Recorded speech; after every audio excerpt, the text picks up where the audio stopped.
Check out Monorail.com, America's affordable investment app, made for conservatives who want to keep their hard-earned money with companies that share their values. Download the Monorail app today. Join Monorail.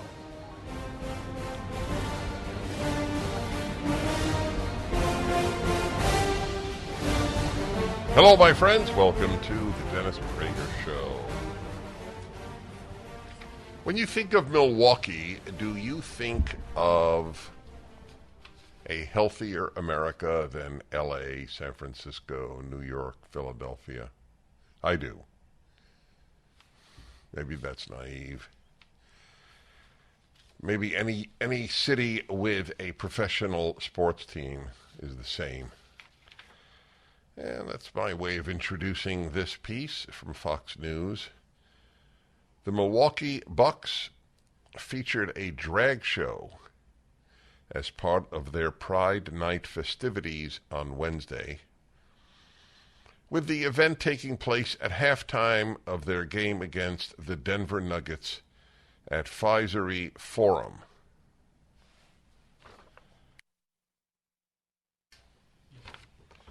Fans going to the game were able to purchase a ticket package for which they received a Bucks Pride scarf and beanie for those to show off their support for the LGBTQ plus community. The Bucks also showcased those who identify with those in the community. The drag show drew mixed reviews on social media and sparked debate among some NBA fans and critics, from those who were concerned about children being in the stands during halftime. Children in the stands bother the left, bother the activists of the LGBTQ activist community? You've got to be kidding. Children for the left are targets, not concerns. In addition to the Pride celebration, what did I say? Children for the which community? Did I say for the left? I think I said for the left, right? That's what I mean, for the left. You got it up on the screen there. Men dressed and doing provocative dancing and halftime. Men dressed as women.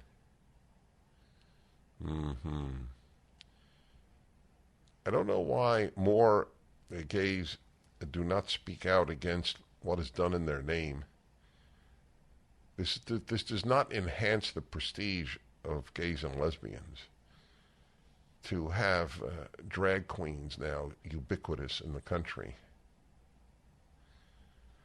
But courage among gays is as rare as courage among straights. Courage is rare. In addition to the Pride celebrations, what is the name? Phillips Forum. Is that how it's pronounced, Sean? Phillips Forum? You don't know? You don't know how the Milwaukee Bucks Stadium is pronounced? Oh, no. He's giving me the excuse that the names of the stadiums change every year. Even Rick doesn't find that persuasive. Phillips Forum announced Tuesday that it joined the Safe Place initiative and was marked by the Milwaukee Police Department as a safe space for underrepresented members of our community, including the LGBTQIA plus community, to call police for assistance. Bucks players were also in a video to tell fans why it's important to welcome everybody into sports. Does that mean, gentlemen of the Milwaukee Bucks, that you would welcome trans females into female sports, that is biological males?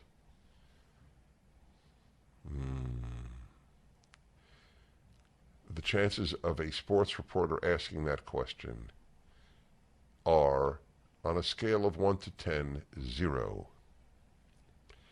The power of sport can bring everyone together. Oh, really? This is how you bring everyone together.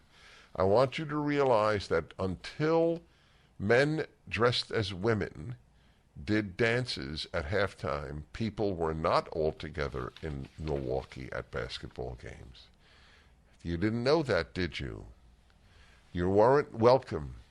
Maybe people who believe that having nothing to do with trans or gay, that having men dressed as women and dancing for kids and adults, maybe they don't feel welcomed. Right? Is that possible? Are they allowed to feel welcome? No, they're bigots. The power of sport. Bucks guard Pat Connaughton said in a video posted to social media before the game, the power of sport can bring everyone together. It doesn't matter your gender. That's true. I would agree. It doesn't matter your gender, providing you understand there are only two. It doesn't matter your ethnicity. It doesn't matter your political views, and it definitely doesn't matter your sexual identity. What is the difference between your gender and your sexual identity? Joe Inglis added that it was important for fans and athletes and everyone in this world to make sporting events and any event for the LGBTQ community more accessible and more welcome. There didn't appear to be any controversy from players over the Pride Night festivities.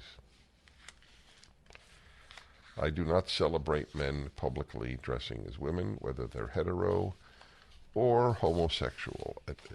I do not celebrate it. I believe it advances chaos, which is the left's only achievement in the arts and in music and in education, is to promote chaos. There's also the element of boredom, which I have spoken about repeatedly. It is so boring that when men wear men's clothing and women wear women's clothing, that is so middle class bourgeoisie. It's so, what is the word, has been? We know better. The past generations that thought men should wear men's clothing and women should wear women's clothing, they were fools. We are the enlightened. We went to Yale, the true cesspool of the Ivy League. But it's competition from all the others, especially University of Pennsylvania. But nevertheless, I think Yale is the worst in terms of bringing down civilized norms, or if you will, civilization's norms. So that's what took place at the Milwaukee Bucks Stadium. Do you have the video of our teacher here? You have that, Sean? So here is Libs of TikTok, a great organization, which all they do is put up stuff that you might not have seen. So we have a teacher with red hair, and what is that? Purple glasses? What exactly is that? Can you tell, Sean? It's the polarization filter on the glasses. More hot pink? Okay, hot pink hair, but it looks red to me. Hot pink, dark hot pink. How's that? These were teaching your kids.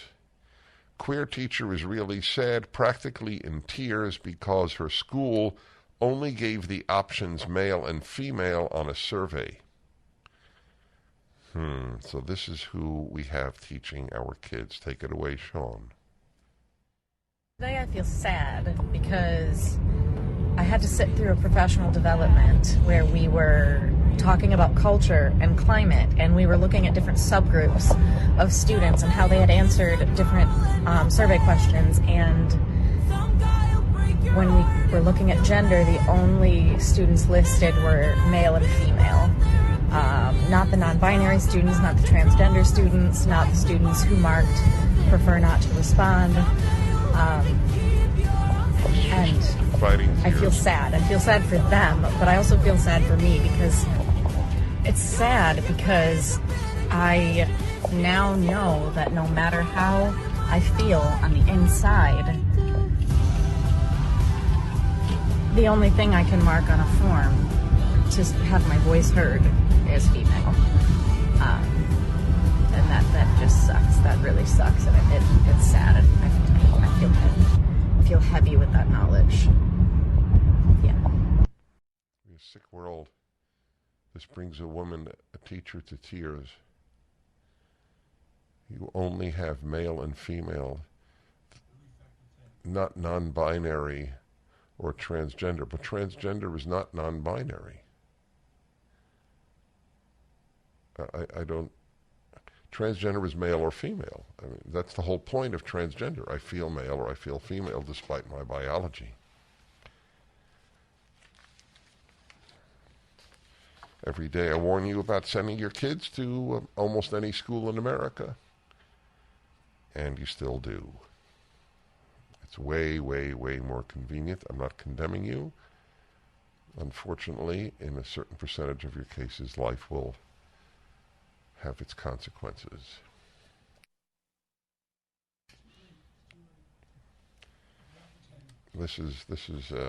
We'll put this video up. When I think of my teachers and I think of this teacher, it's a big difference.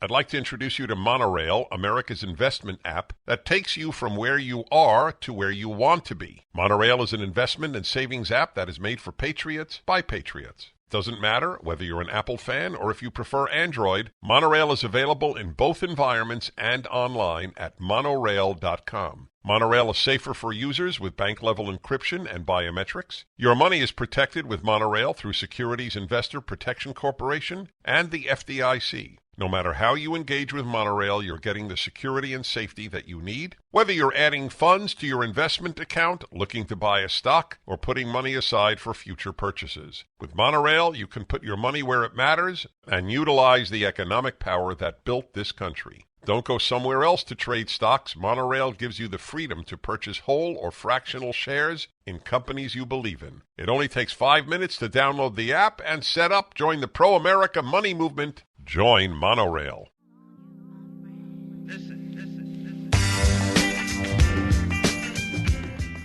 The courts of the country, when they're run by left-wing justices, you know what will happen. You might say that conservatives are as predictable, and often are. The question is, obviously, which one follows law and which one follows ideology. Here's an example. This is from the Colorado Court of Appeals. Masterpiece cake shop baker loses appeal, National Review, over gender transition cake.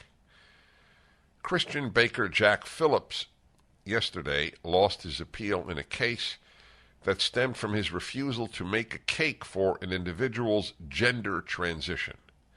The Colorado Court of Appeals 3-judge panel, all appointed by Democratic governors, upheld an earlier court decision requiring Phillips to bake the cake. Attorneys from Alliance Defending Freedom, representing Phillips, said Thursday they plan to appeal the ruling. Phillips won a case before the U.S. Supreme Court in 2018 over his refusal to make a custom wedding cake for a same-sex couple. Autumn Scardina tried to order a cake from Masterpiece Cake Shop that was blue on the outside and pink on the inside in honor of Scardino's gender transition, on the same day in 2017 that the Supreme Court announced it would hear Phillips' appeal in the wedding cake case. This was all done in order to harass the cake maker.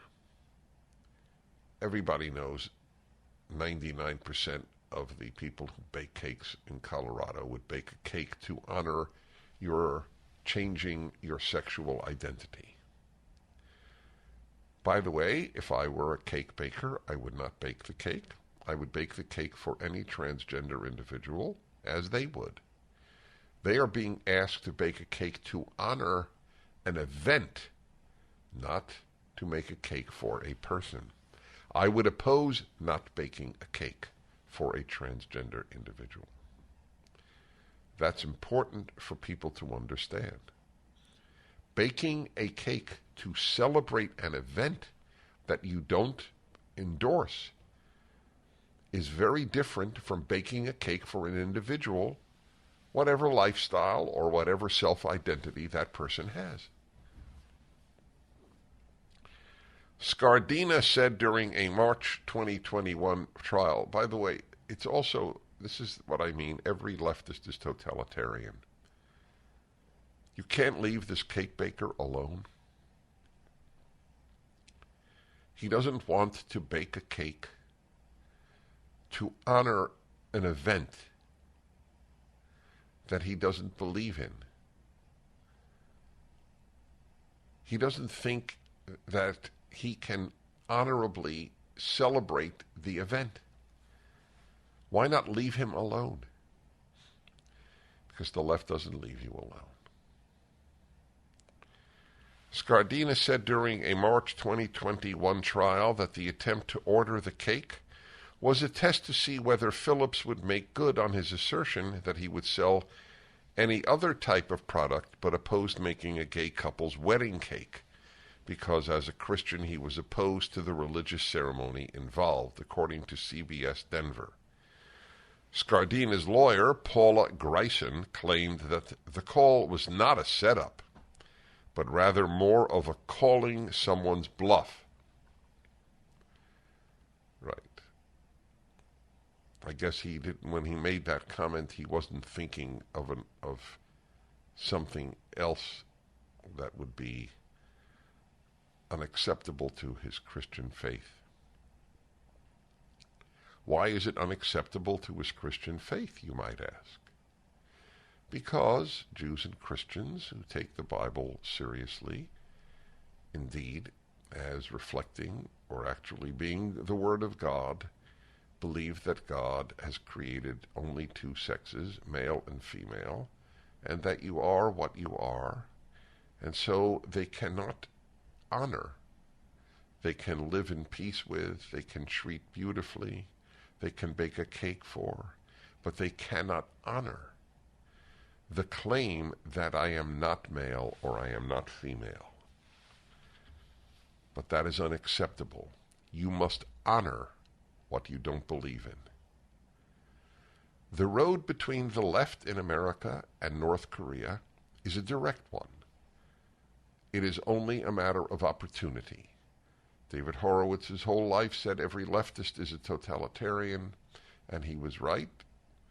And I knew that. He went further, and he said every leftist is essentially a communist.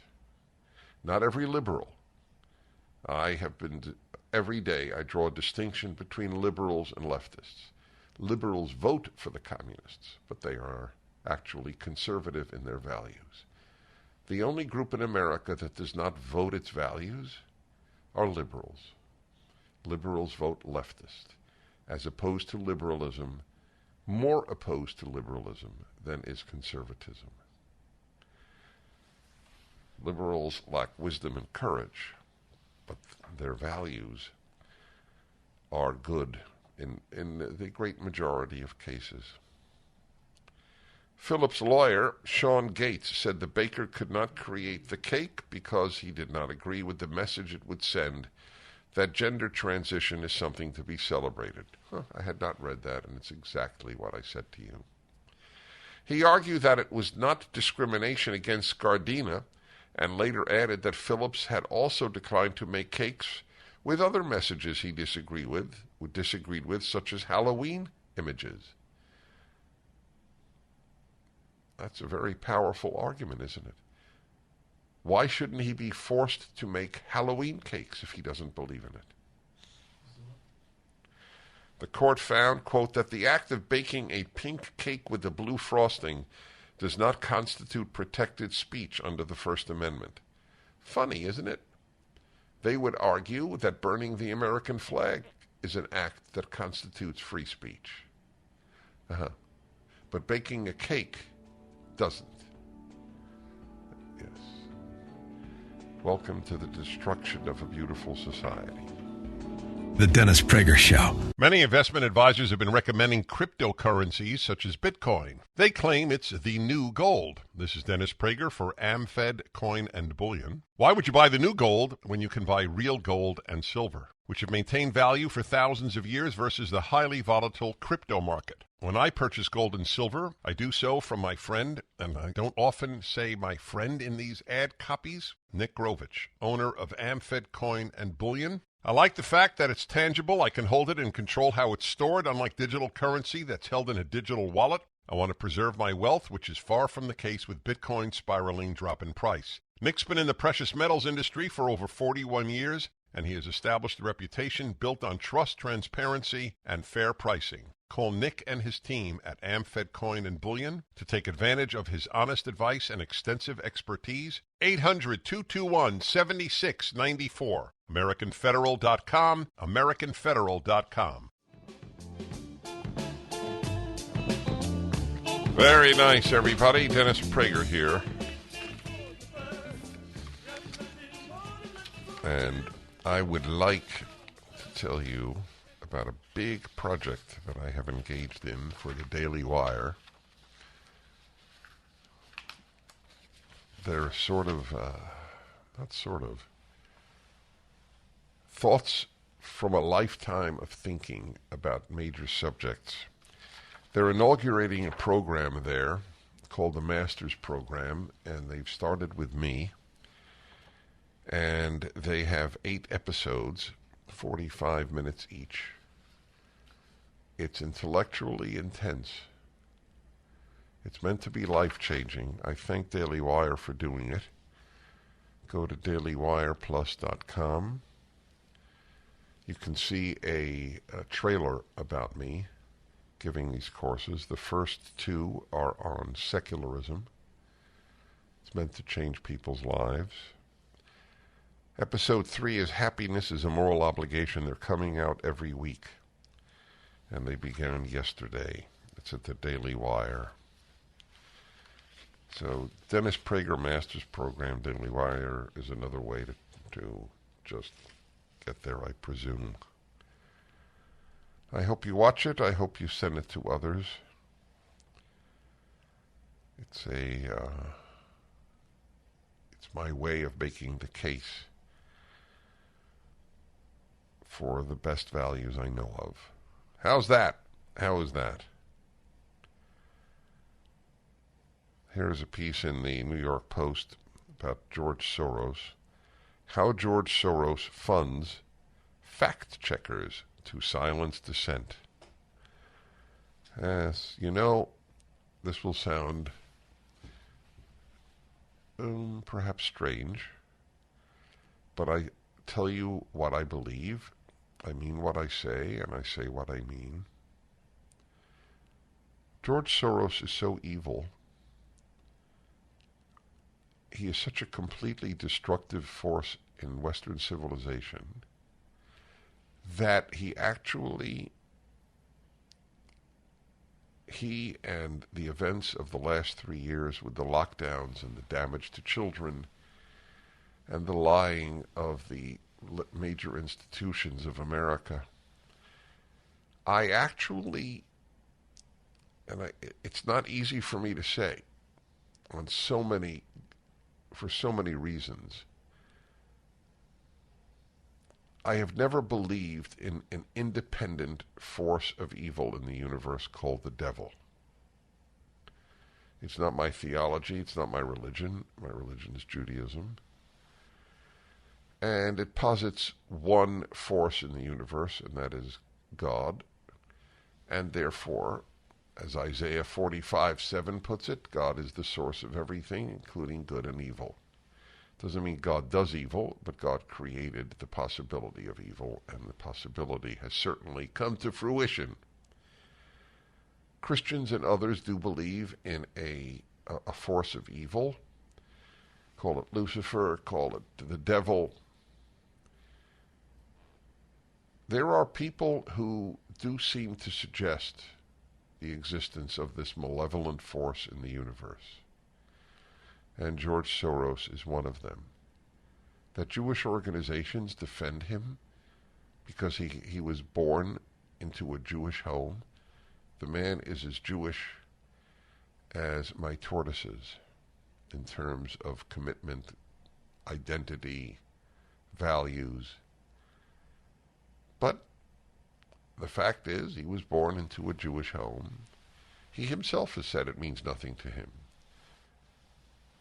Neither Israel, nor the Jewish people, nor the Jewish religion. So why would Jews go out of their way to defend attacks on him, calling them anti-Semitic? Attacks on Soros are anti-evil, not anti-Semitic.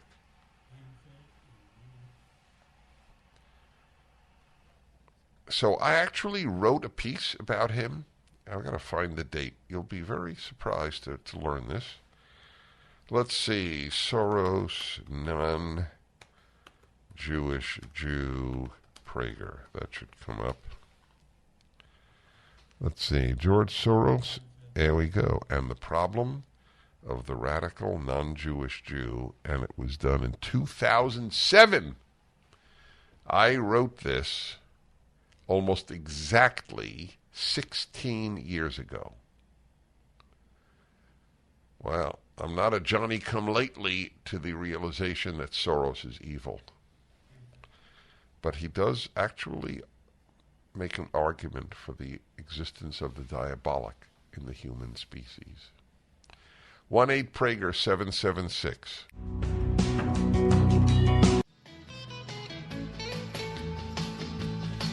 It's the happy hour. Yes, it is. Hello, everybody. It's the Happiness Hour. Another year of Happiness Hours, 2023. It started in 1999. That makes it 24 years. The original lyrics. It's the happy hour. Yes, the happy make the world better. The unhappy make it worse. Unhappy people do a lot of damage on this planet. Not all unhappy people do damage. But damage is done by unhappier people than happier people. That is so obvious that I feel silly saying it. However, we live in the age of the anti-obvious. You heard of the Antichrist? We now live in the anti-obvious. This is one of the many examples. So, it's the Happiness Hour. I believe that happiness is a moral endeavor. Life, liberty, and the pursuit of happiness. What a fantastic idea. In the Declaration of Independence of the United States of America, which are more disunited than at any time since the Civil War. The reigning ideas of Florida and California have nothing in common. Nothing. But that is a separate subject. The subject here is happiness. So I have an interesting one based on the world's oldest person. Sean, would you please play the world's oldest person theme music that you and I selected just about 10 seconds ago? I've put him on the spot, ladies and gentlemen. He has absolutely no music celebrating the world's oldest person. However, he is now feverishly looking something up. My belief is that he will not pick something that is relevant. That is in fact, he may not pick anything at all. All right, let's see what it shows. Put your head on my shoulder. Why didn't I think of that? Hold me in your arms, baby. Squeeze me oh so tight. Show me. I love the music, but it has absolutely nothing, not even a little teensy bit to do with the world's oldest person.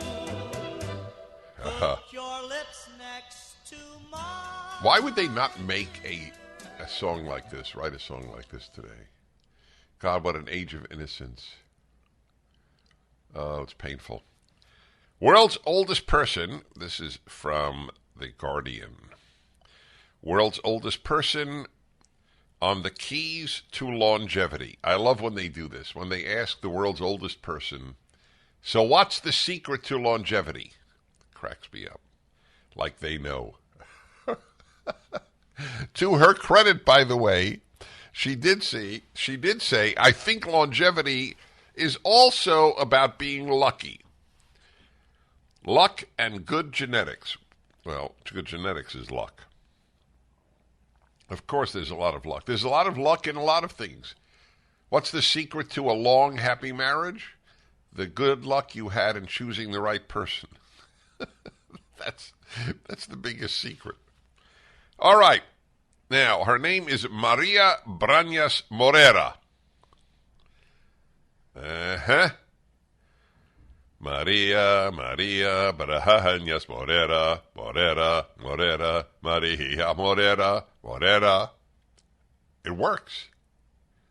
Come on. There are times, ladies and gentlemen, that I am looked at by the technical director, and he is thinking, how long more will this man be in this profession? Okay, now, the woman is 115 years old. You know, you may or may not know this, Jews have a saying, you should live till 120, because that was the age of Moses, and declared that's how long people will live eventually, and it's the ideal longevity age. You should live till 120.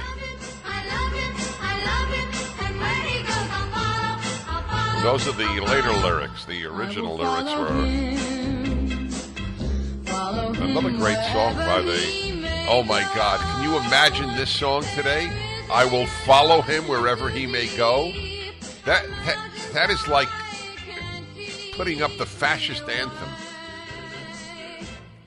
I must follow him. All right, very nice. Maria. Okay, so 115. So as I was telling you, Jews say you should live till 120. There's a great joke. So what do you wish a guy on his 120th birthday? Have a nice day. A really good one. That was a good one. I love that. Well, I'll tell you something. Maria, okay, I don't know why it keeps coming to my brain. Maria Brañas Morera, if you say to this woman, you should live till 120, do you understand?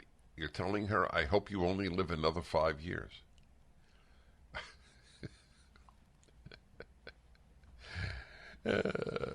That's really something. I guess it's a problem that a lot of people would welcome, and she seems to be in good health. She was actually born in San Francisco, and the parents they moved her back to Spain. They were from Spain themselves when she was a young person. Okay, so now what does she say? You ready? Here is her list of what she believes keep you alive till 115. Sean, a drum roll. That was very good.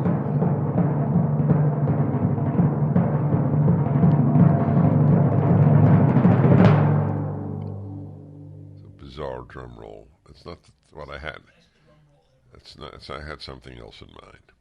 Here it is. Order, tranquility, good connection with family and friends, contact with nature, emotional stability, no worries, no regrets, lots of positivity, and staying away from toxic people. That's what she credits with her longevity, along, as I said, with being lucky.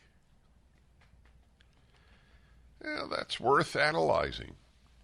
By the way, my favorite answer, I wish I could find his name, Sean, the oldest World War II vet died in Dallas, I think 3 years ago. And he was asked what he considered the secret to his longevity. I think he was 106. And he answered, God and cigars. I found that to be extremely persuasive. And Richard Overton. 12 cigars a day? I'm not even close. Had grits for breakfast. Is that from the Dallas Morning News? Yeah, you see, 111. So I remembered the source, but I didn't remember the age. 111. He's a black guy, correct? Yeah, he's my hero. Richard Overton, may you rest in peace. God and cigars, and, well, he didn't say grits for breakfast was a reason for his longevity. It was noted that that's what he had. But Maria, she says, order, tranquility, good connection with friends and family, contact with nature, emotional stability, no worries, no regrets, lots of positivity, and staying away from toxic people. So let's analyze this. Order. It's actually an intelligent list. Order. That is so true. Do you know that it is healthy for people to have routines? I tend not to, so this is not self-serving. The most ordered human being I know is the living martyr, a.k.a. Alan Estrin, the producer of this program. He goes to bed basically to the minute, the same time every night, wakes up basically to the minute, the same time every morning, has his exercise routine, takes a cold shower, and I mean really cold shower, and he has order. I don't have that type of order, but I don't have chaos. Chaos is the enemy of civilization and the enemy of the individual. That was a very interesting choice on her part. I'm going to go through the rest of the list. Your reactions will be welcome. There's never a wish better than this, when you only got 100 years to live.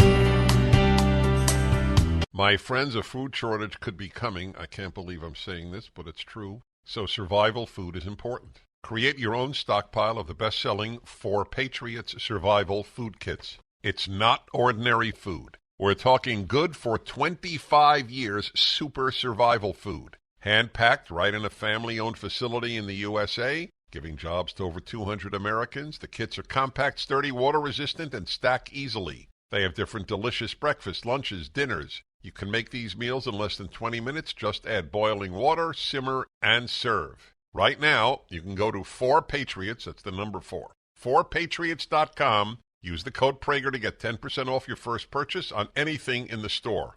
You get their famous year-long guarantee after your order and free shipping on orders over $97. Just go to 4Patriots.com to get 10% off with the code Prager, 4, the number 4, Patriots.com, code Prager.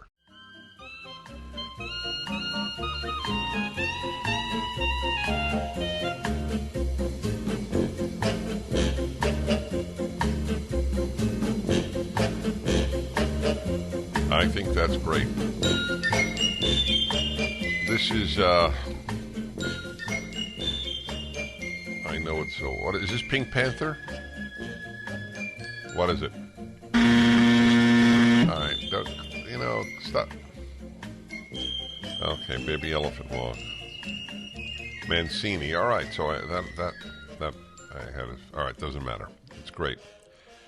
So, secrets to longevity, this happiness hour, as given by the world's oldest person that we know of. She is 115 years old. She lives in Spain. And her name, what happened to it? I really blew it. This was a rare blow on my part, folks. Okay, here we go. I know why it happened. Maria Brañas Morera. Lived through 2 world wars, the Spanish Civil War, the 1918 flu pandemic. Notice they don't say the Spanish flu. Oh, it's the Guardian. I think they say it later, though.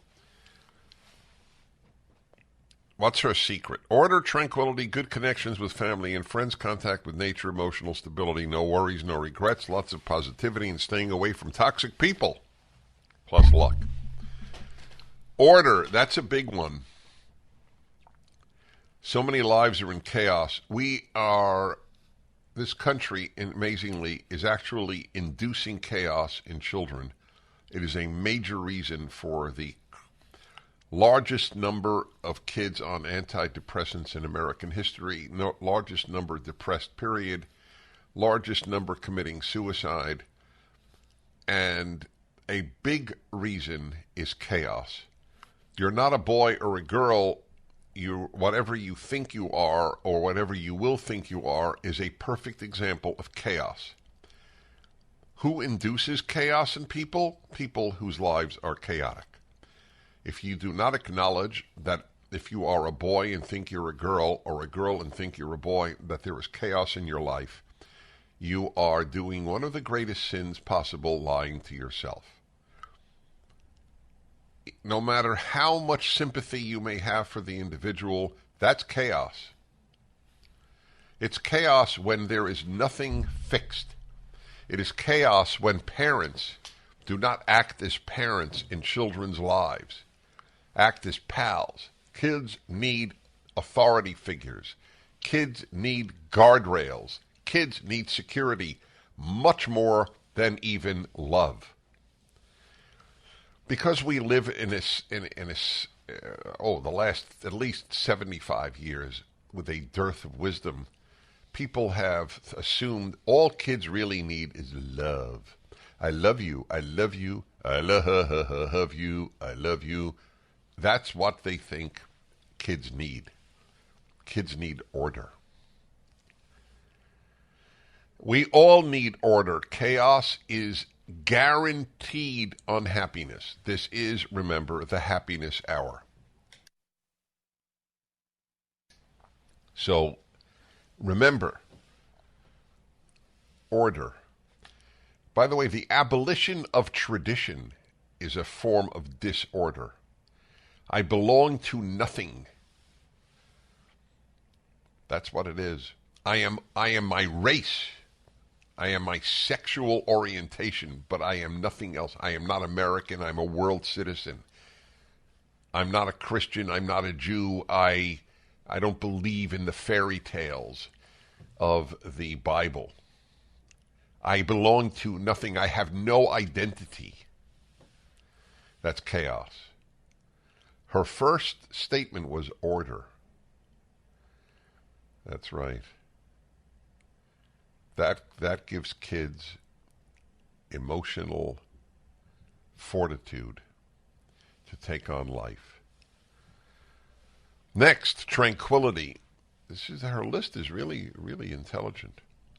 That's right, tranquility. So my way of putting it is inner peace. This happiness hour could have easily been titled the inner peace hour. Striving for inner peace. Oh God, I have it, and I am so profoundly aware of it and thankful for it. And a lot of people don't. It's a very good question. How do you achieve inner peace? I mean, I believe that, what is it now, 23 years, 24 years of the happiness hour might have helped you in that way. And I would like to know. I think we should do an hour on inner peace. Yep. Next, good connection with family and friends. That's a toughie. Good connection with friends is not that tough because you choose your friends. What is tough is for a lot of people to choose friends. They don't know where to find them. From the beginning of the happiness hour, I have said you should date for friends the way you date for a spouse. Search for friends. I have never stopped that search. Bringing good people into your life is one of the most happiness-inducing things you can ever do with your life. Bringing good people into your life. Family's a tougher one. Family you're given, you don't choose. But if you can have good connections with them, it'll help a lot. Contact with nature. I don't know anybody who is not moved by natural beauty. Mountains, streams, water. There is a real joy in having those things in life. But it's not alone. It's not enough. I think the others are more important, but it is certainly worthy of attention. Emotional stability. Oh, God. Well, that has a lot to do with the order one, doesn't it? And tranquility. Emotional stability. How often have I talked about people who have drama queens in their lives, or drama kings? People who cause chaos. It's funny, I never did a happiness hour on chaos. I have talked over and over and over about the chaos of modern life. The chaos-inducing schools. The chaos-inducing political agendas of one of our sides. Back in a moment. My Pillow is excited to bring you their biggest bedding sale ever, and just in time for Christmas. For a limited time, get the Giza Dream bed sheets for as low as $29.98, a set of pillowcases for only $9.98, and rejuvenate your bed with a My Pillow mattress topper for as low as $99.99. They also have blankets in a variety of sizes, colors, and styles. They even have blankets for your pets. Get duvets, quilts, down comforters, body pillows, bolster pillows, and so much more, all with the biggest discounts of the year happening now. They're also extending their money-back guarantee for Christmas until March 1st, 2023, making them the perfect gifts for your friends, your family, and everyone you know. So go to MyPillow.com and use the promo code Prager, or call 800-761-6302. You'll get huge discounts on all MyPillow bedding products, including the Giza Dream bed sheets for as low as $29.98, and get all your shopping done now while quantities last.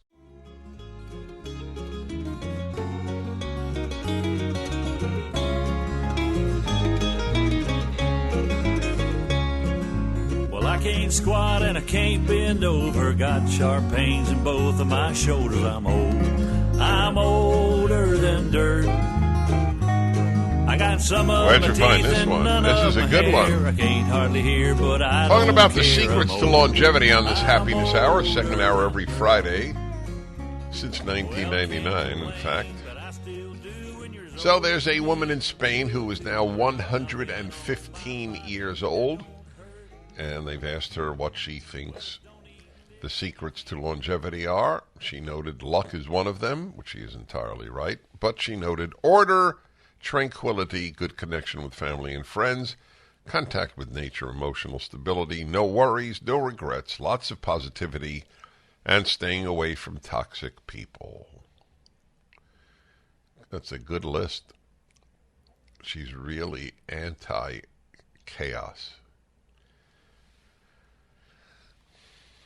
That was a big one, the chaos we're giving children. It is much better to be in a home with order and tranquility and few expressions of love, or fewer, than a family of chaos that has major expressions of love. All right, what am I up to? Let's see here. Emotional stability, yeah. Emotional stability. If you are a drama queen, you have no chance at happiness. If you have a drama queen or king in your life, you have a minimal chance of happiness. Emotional stability. Wow, this woman has thought this through. No worries. I think I've had a happiness hour on almost every one of her suggestions.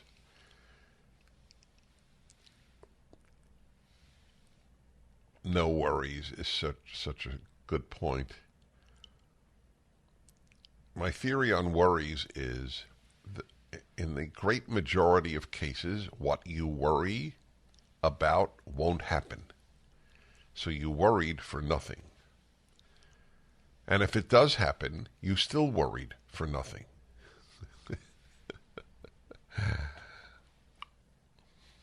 Shut your mind off. And, of course, it's easier said than done for many people. The whole premise of my book on happiness and my happiness hour has been that your mind can control your behavior and even your emotions. That's the premise. Let your mind be in charge, not your heart. No worries, no regrets. My dad had the no regrets. It's a gift if you have that. I don't know what the answer on regrets is. I would assume that they're not helpful. You regret having done something. You can't undo it. It's worthy of talking to somebody about on the Happiness Hour. Regrets. Lots of positivity. Couldn't agree more on that. Positivity. Positivity, by the way, in my opinion, because we're all hearing this list and thinking of our own lives, and you should be. So for my own life, positivity does not mean seeing life through rose-colored glasses. I don't have that tendency at all. But I'll tell you one aspect of positivity is gratitude. That gives you a positive disposition. And now, ta-dam, ta-dam, ta-dam. Staying away from toxic people. So this is a dilemma. You should absolutely do that in your life. But what if the toxic people are parents? Since I believe you should honor your father and mother. I will have some thoughts on that. But I'll tell you, even before the break, in very few cases is it morally acceptable to break off relations with parents. In some it is, but very few. What does toxic mean? We'll discuss that, and I'll take your calls. Happiness Hour on my show.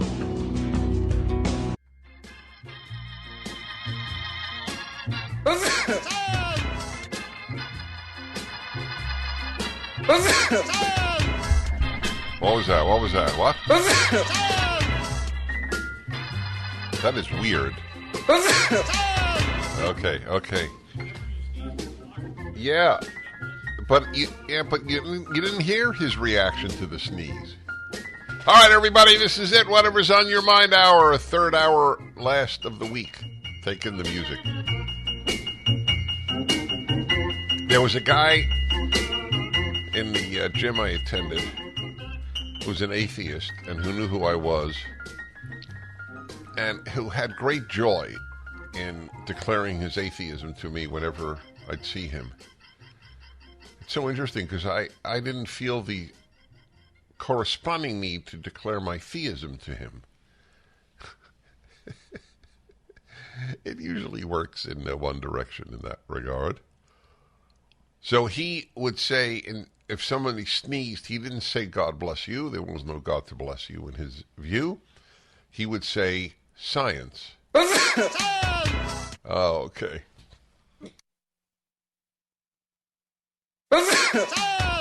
Yeah, that's right. Okay, now I got it. Yep, that's correct. Okay, this is the hour you set the agenda. Whatever is on your mind about you, about me, about life, about death. And, of course, fountain pens, audio equipment, photography, classical music, and cigars. And it took me 20 years to master it. Yep. I have all these passions. I'm very lucky. I am. It's a happiness topic, so I'll just leave that for a happiness hour. So whatever's on your mind, don't be insulted if, in fact, if you are let go. Please, don't be insulted. People, as you know, my view is people choose to be insulted. There's nothing insulting if I let you go. That may just not be. For example, there was a guy who was on who wanted to challenge me on lockdowns, and I love the challenges. I go to them first, but he's on so often. If I recognize who you are, it's not a good sign. And so I have to try to give space to other people.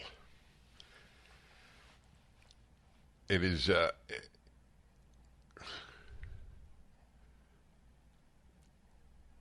an ode to the fact that secular society has produced people who believe anything, that they believe lockdowns saved vast numbers of lives, that they weren't utterly destructive to children, to businesses, and I don't mean big business. Big business thrived because the government said if you have a little business, you have to shut down. But if you're Target, you stay open.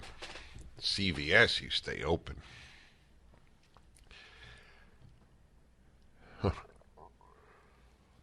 You have no idea how much the secular world and the leftist world may keep me religious. I swear I'm telling you the truth.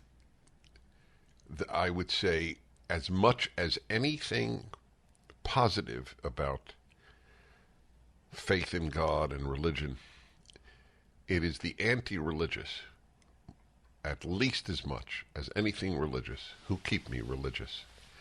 When I see the consequences of the death of religion, then I realize, whoa, we can't live without it. Which reminds me, incidentally, that is exactly the theme of two massive 45-minute talks that I give, brilliantly produced by the Daily Wire, up this week in a series of, I believe, 10 what they call master courses up at the Daily Wire, which I have been honored to give. The first two are exactly on this, the consequences of secularism. Go to the Daily Wire and check that out. See that they have a beautiful, powerfully produced trailer on my lectures. I like to work with all the groups doing good work, and Daily Wire is one of them. Well, I didn't take his call because, as I said, he's been on a lot. But I did have to comment on it. Lockdowns. Sweden proved that lockdowns were only destructive. What percentage of Americans still wear masks? I guess it depends on where you go. I would have to think more people are wearing masks in San Francisco than in Oklahoma City. I mean, I don't know it for a fact, but that would be my assumption. Aside from it being useless, I can't imagine it doesn't adversely affect people. First of all, it adversely affects society. If people ask, what do you care? So people wear masks. What do you care? You're not having to wear a mask. Of course, there was a long period when we had to. I frequently didn't during that period. But anyway, the answer is you are hurting society by wearing a mask now. You are. The fewer faces people see, the worse it is for the social fabric of a society. Why is that revelatory? Isn't that obvious? Does the veil in parts of the Muslim world actually contribute to a better society? You cannot see half the population. That's healthy. Why is the mask socially any superior to the veil? Socially. Now you may say it's medically necessary, and if you believe that, then there's nothing I can say, because clearly emotions rule your attitude toward life. That hospitals are still demanding that doctors wear them all day, nurses wear them all day. If you think that doesn't have a bad effect on many doctors and nurses in their temperament, and the fact that you can't see your caregiver, you can't see them, you think that's good for a patient? Do you understand the sheep that seem to run our hospitals? It's frightening. Like every other major institution of the society, cowards and fools run them. Why are hospitals demanding masks? I told you the other day that one of my doctors at a major hospital in Los Angeles area, the second he or she came into the room with my wife and me for a checkup for me, she removed her mask and said, "Thank God, I want to spend as much time as I can with you." Not just because he liked me, but because he had the opportunity. Oh, I said he. Uh-oh. I really meant she. She had the opportunity of not to wear a mask. Will that ever end? I don't see it ending. I wish a hospital had the courage, but cowardice is the human norm.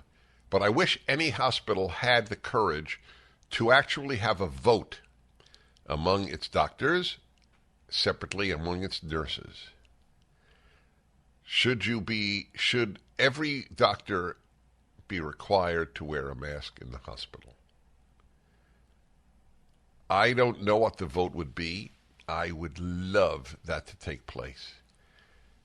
Now, you would think that a hospital administrator would actually do that. What if the majority of physicians at your hospital think it's actually a bad thing that every physician is wearing a mask? Wouldn't you who run a hospital want to know that? Hey, listen, if the great majority of doctors voted in favor of masks, I would have no criticism of hospital administrators.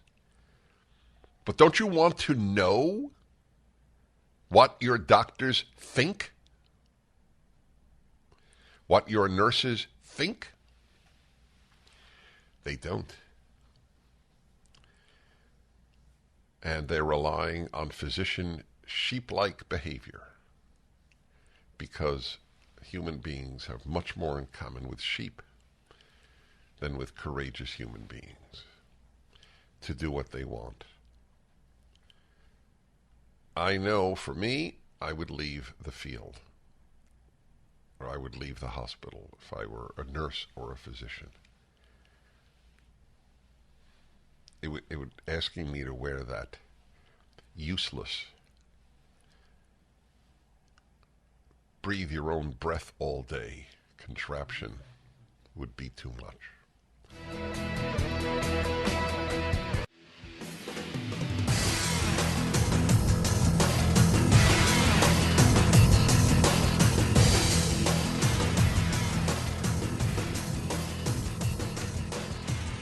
My friends, Dennis Prager, the hour is what is on your mind hour. Let's go to your calls here. Jack in Minneapolis, hello. Hi. Hi. I wanted you to clarify your stand on Jews don't believe in Satan. I was wondering if you could help me out here. As I read the New Testament, the Jews seem to believe in Satan and demons in Jesus' day. Well, there were undoubtedly Jews who did, but Judaism normatively has not, and the only reference to Satan in the Old Testament, which is what you have to measure for what Jews believe, yes. is I believe in Job, and it just means adversary, which indeed is what the devil is. Yeah. So the answer to that is Isaiah 45:7, a very disturbing verse that a lot of people are not aware of, that God is the creator of light and darkness, of good and evil. Could that not refer to him being the one who created Lucifer? Yes, it could. But since there's no reference to that, I don't have... Listen, let me make my stand clear. As a person and as a religiously committed Jew, I don't have any problem with Christians or others believing in the devil. In fact, my whole point in raising it in the first hour was that in the last 3 years I have come to appreciate belief in the diabolical more than ever before in my life. It almost does seem that way. It does seem that there are people who are possessed by the diabolical. So I don't have a war against the belief, but I have to take my religion seriously, and God is the author of everything, and in Judaism, there's no independent force fighting against God in the universe. It's a radical monotheism. Having said that, I repeat, I have respectful understanding of those who believe that there is the diabolic in the human enterprise. Thank you. Eddie in Boston, Massachusetts. Hello. Hello, Dennis. The answer to your question as to why do actors need to check the gun before they shoot it each time is Brendan Lee. Brendan Lee died by firing a gun without checking it, even though it may have been a blank, but that caused his death. And Brendan Lee was one of I know. Lead. Right, Bruce Lee's son. So I thank you for noting that. I say thank you with not just because it's courteous. I actually do thank him. I changed my mind during the hour that I spoke about the shooting on the set. Alec Baldwin. I had said that given the fact that there was a woman in charge, she called it armorer, in charge of the arms, given that the assistant director said cold gun, I didn't think that Alec Baldwin could be held morally or legally responsible. However, thanks to calls from you and emails, etc., I have changed my mind. And people have told me, nevertheless, the actor has to be the final check, as it were. I did not know that, and it makes perfect sense, especially if you're firing the gun at someone.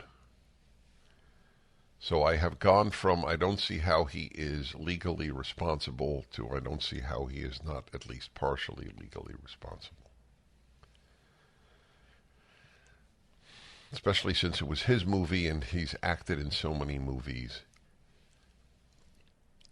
It is basic to all firearms instruction that before you fire a weapon, you test it for live ammunition, and that certainly you don't point it at anybody. And if you do, you really have to test it. Okay, let's see here. Let's go to more of your calls. Philadelphia, Pennsylvania, Rob. Hello, Rob. Dennis, hi, how are you? I'm well, thank you. Great. Thank you. Hey, I've been wanting to talk to you about this for a while. You are a mentor and a father figure in my life, and you've helped me become a better father and a better Christian. So I want to thank you. That means the world to me. Thank you for telling me. Yes. Along those lines, I actually describe myself, I'm a regular churchgoer, but I describe myself as a devout or an evangelical Pragerite. I feel like I talk about your teachings and your videos and the wisdom I get from you more than my relationship with God or with Christ. And just wanted to get your thoughts on that. Well, this is a unique call. I stay on with me. Let me just say, because I'm very open, as you know, I have brought a lot of people back to church, and I've brought a lot of people back to synagogue, and I am happy about both, and I am proud of that. My life has been devoted to explaining and the great tragedy of the post-World War II era. Christians didn't explain Christianity, Jews didn't explain Judaism, and Americans did not explain America. Back in a moment.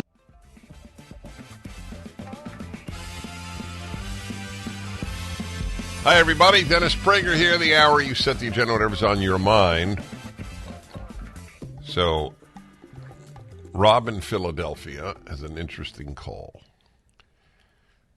That I have been responsible for his return to Christianity and for a whole host of good things that have come to his life, and I'm very, very grateful for that. Are you comfortable with him following you more than God? No. So, Sean, I think you misrepresented him. He doesn't say he follows me more than God. He cites me more than he cites the biblical passages. And is that problematic? So, do I have that right, Rob? Did I summarize your call? Yes, and not that it's problematic per se, but I'm just more comfortable sharing your teachings, which I do all the time in your books and your videos, versus my personal relationship and my personal God and Christ. Right, but won't your doing that lead at least some of those people back to religion? Of course, and that's your goal. Yeah. Yes. So therefore, I don't see it as problematic. I wonder if I have cited G.K. Chesterton in the last 5 years more than Moses, but it's not a reflection on the fact that ultimately Moses has had a much bigger impact on my life. But putting it in modern language in the way that Chesterton does is extremely helpful. I mean, Moses didn't say when people stop believing in God, they don't believe in nothing, they believe in anything. He implied that, or certainly the Bible does, that wisdom begins with the fear of God. In other words, if you don't have God, you don't have wisdom, and you end up with the nonsense that pervades the universities. So don't worry. I wouldn't worry about it, and it is... if I or anybody else were your vehicle to religion and God and goodness and reason, that's fine. It's better than fine. It's wonderful. I'm humbled by it, but I'm not the issue. The issue is, whom do you quote? I thank you for that. It's a very, very important call, I think, anyway. All right, let's go to inner No, Inver, not Inner. Inver, Grove Heights, Minnesota. And Daniel, hello. Hello, Dennis. Dennis, if you go on the computer to myjewishlearning.com, and if you search in the search bar for they have an article in there, The 8 Genders of the Talmud. Okay, and then it says at the top of it, Judaism has recognized non-binary persons for millennia. Is this false teaching, or is it true, but it needs explanation? So here's an interesting question. First of all, you could find almost anything in the Talmud. The Talmud is the size of the Encyclopedia Britannica. The rabbis of the Talmud, to their great credit, recorded just about everything on anything. There's a rabbi, a major rabbi in the Talmud, who ate chicken with milk. No Orthodox Jew today eats chicken with milk because they don't mix milk and meat, and they declared chicken to be meat, even though it's not a mammal. So if you looked in that website for eating chicken with milk, or eating meat with milk, I doubt they would cite the fact that the Talmud says that one of its greatest rabbis ate chicken with milk, and present that as normative, because it would be dishonest. There is no Orthodox Jew I know, and I've known thousands, who believes there is 8 genders. Okay, thank God. Yes, thank God. That was a good reaction. Yes. And anyone who would, if they meant it literally, they would be going against the Torah, which is the Word of God. And God created the human being, Zachar u'Nekeva bara otam. Male and female, He created them. Okay? Not male and female and.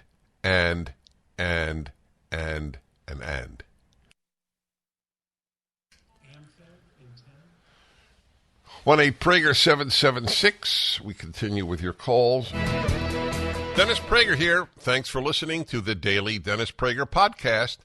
To hear the entire 3 hours of my radio show, commercial-free, every single day, become a member of Pragertopia. You'll also get access to 15 years' worth of archives, as well as the daily show prep. Subscribe at pragertopia.com.